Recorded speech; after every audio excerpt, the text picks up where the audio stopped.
Nous sommes au CMRR, le Centre Mémoire de Ressources et de Recherche, une unité dont le projet scientifique majeur est de permettre une interaction optimale entre recherche et nouvelles technologies.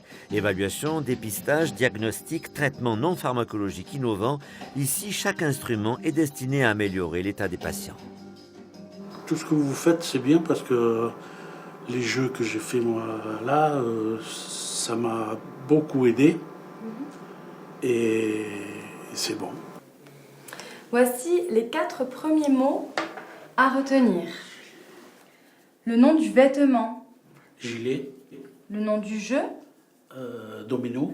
Pour détecter et combattre les troubles cognitifs, de comportement ou de motivation, le centre propose de nombreux tests cliniques à travers notamment des jeux, des outils conçus par des ingénieurs.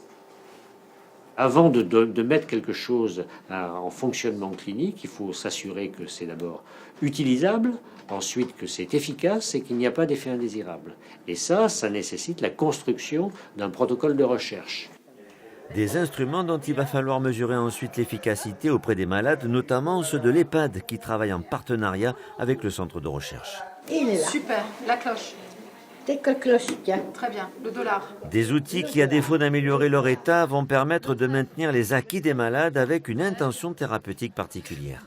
Surtout, ce qui est à éviter, c'est la mise en échec. C'est-à-dire qu'on est toujours sensible à ne pas mettre en échec les personnes.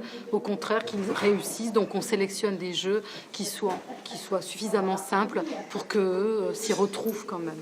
Et vous voyez là, en fait, vous avez, en même temps que vous faites cet exercice, quelqu'un qui vous parle, vous avez une caméra qui vous filme, et vous êtes malgré tout capable de travailler. Face à une pathologie dégénérative qui, dans les Alpes-Maritimes, touche près de 12 000 personnes, le centre de recherche met l'accent sur les progrès de la prise en charge non pharmacologique, c'est-à-dire des instruments à même d'améliorer la capacité de chaque patient à exécuter les gestes de la vie quotidienne.